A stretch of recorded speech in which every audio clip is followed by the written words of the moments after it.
Mais d'abord, on ouvre évidemment les journaux avec vous, David Abicard, la revue de presse d'Europe 1. Bonjour. Bonjour Thomas et bonjour Julie, bonjour. À tous. À la une de la presse ce matin, bien la Syrie évidemment, ça sent la poudre et la guerre. Une intervention punitive à haut risque, estime le Figaro. Le doigt sur la gâchette, titre le Midi Libre, façon western. Le compte à rebours, annonce la Provence. Et pour la Croix, Jean-Christophe Ploquin pose aux Français la question qui tue. Ce conflit va-t-il devenir le nôtre, interroge-t-il. Ne faudrait-il pas privilégier la négociation à la guerre?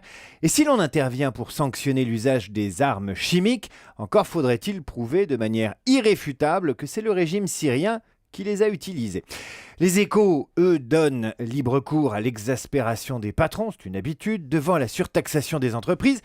Et puis en une des hebdos français, puisque on est jeudi, c'est la sortie des hebdos, des hommes, toujours des hommes, encore des hommes, pas une femme à la une de ces hebdos.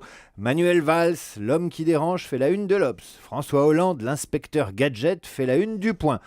Michael Douglas, le magnifique, une de Vanity Fair, l'ex-patron de Google France est en une de Challenge, il n'y a pas une femme en une des hebdos, je ne devrais même pas vous le signaler puisque c'est chaque semaine toujours pareil. Il ne faudrait pas qu'en plus un homme fasse la revue de presse sur Europe 1. Ça va changer, Natacha va revenir. Elle revient lundi, Natacha Polony.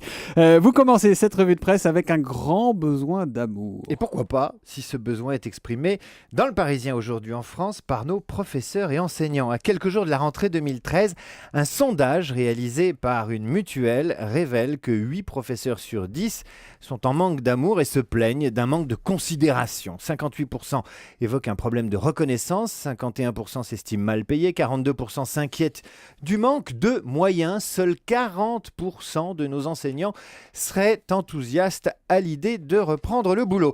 Et il faut lire le témoignage d'Anne, enseignante en sciences et vie de la Terre dans un lycée près de Toulouse. Ce n'est pas qu'elle a plus la vocation, Anne, mais elle attend de la considération, de la gratitude, un regard sur son travail qui est un peu perdu dans la masse des profs et des élèves qui feront leur rentrée ces jours-ci. Et elle a cette jolie phrase, Anne. « J'aime toujours enseigner, confie-t-elle, et je cueille ces moments rares où mes élèves reviennent me dire merci quand ils ont réussi à faire de bonnes études. Mais tout ce qu'il y a à faire à côté me pèse. Les à côté du métier, c'est les réunions, la paperasse, tout ce qu'il y a à faire en plus de la classe et qui n'est pas vraiment valorisé. » Alors ce blues, on va le retrouver cette semaine à la une de Télérama. Le métier de prof est menacé, explique l'hebdomadaire. Un métier, explique Libération, réputé éprouvant, déconsidéré socialement et financièrement. C'est l'avis de la Cour des comptes qui rappelle que les enseignants sont payés 35% de moins que les autres cadres de la fonction publique de même niveau. Et puisqu'on parle de l'école, on lira ce jugement sévère distribué par le philosophe Michel Onfray dans Le Point sur la réforme des rythmes scolaires. On dirait un bonnet d'âne, j'ouvre les guillemets. Cette réforme me fait songer à une hôtesse de l'air qui, lors de l'évacuation d'un avion en feu, inviterait chacun des passagers à plier ses affaires. Alors que l'éducation nationale est en capilotade, faire des rythmes scolaires une priorité relève de la politique de l'autruche. Et Michel Onfray ajoute, Vincent Peillon, ministre de l'Éducation nationale, s'active comme un conseiller principal d'éducation. Il fait du Hollande en plus petit. Les conseillers principaux d'éducation apprécient. Je ne sais pas, David, si notre système de retraite part en capilotade, mais la France serait le pays le plus généreux du monde avec ses retraités. Et oui, alors que l'humanité se demande ce matin qui va payer la réforme des retraites, et qu'on envisage de mettre à contribution les retraités, l'économiste Henri Sterdignac explique au Monde qu'en réalité, le niveau de vie du retraité français est égal à celui de la population. Ce serait même un des plus élevés au monde, et le chercheur ajoute qu'on le dit peu car c'est politiquement incorrect. Ainsi, le revenu du retraité français dépasse de 10% celui de son voisin allemand, de 20% celui du retraité anglais et de 28% celui du danois. Et Henri Sterdignac ajoute que le retraité français ne se paupérise pas. On trouve 10% de pauvres chez les retraités contre 14% chez les actifs et 20% chez les jeunes. Si les cotisations, dit-il, si les cotisations salariées augmentent, il est normal de faire aussi contribuer les retraités. Et juste en dessous de cette interview, dans Le Monde, il y a un dessin. Vous avez un couple de retraités dans leur jardin.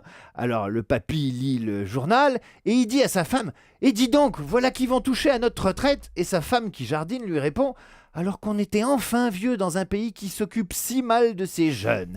Alors ce dessin dit la vérité. Dans le numéro 3 de la revue Au Fait, le philosophe Marcel Gauchet prophétise que tout dans nos sociétés pousse vers l'inégalité. On ne pourra pas demander, dit-il très longtemps, à des jeunes actifs de payer pour des retraités qui ont des revenus très supérieurs aux leurs. La solidarité intergénérationnelle a du plomb dans l'aile.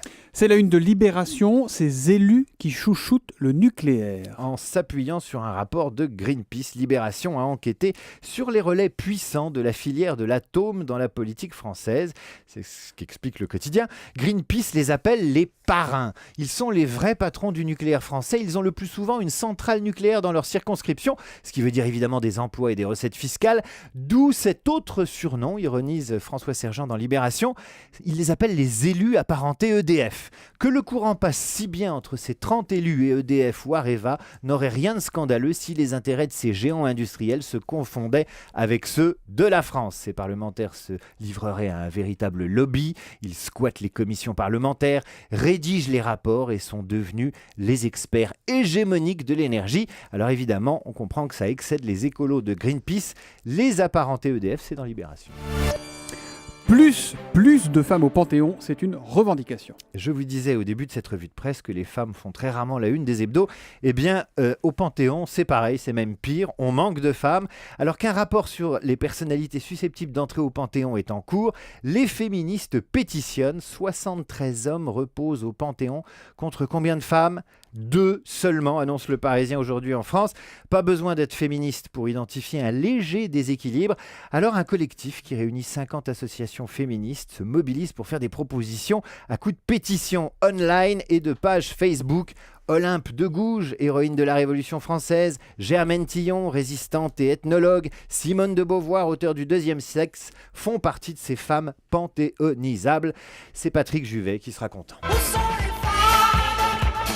Alors là, les auditeurs d'Europe 1 ont le droit de savoir. Vous avez le droit de savoir que nous, on était plutôt contre cet extrait de Sur les Oui, femmes. vous voulez pas qu'on passe Patrick Juvet. Voilà, et c'est David qui a fait le siège de mon bureau qui m'a dit mais si, donc voilà, on lui a accordé mais c'est pour lui. Que vous vous opposiez à la panthéonisation de Patrick Juvet, je comprends, mais enfin pas à sa musique. En tout cas, si vous voulez, mesdames, retrouver David Abiker, c'est ce soir à 20h dans Déclic et Déclac sur Europe 1.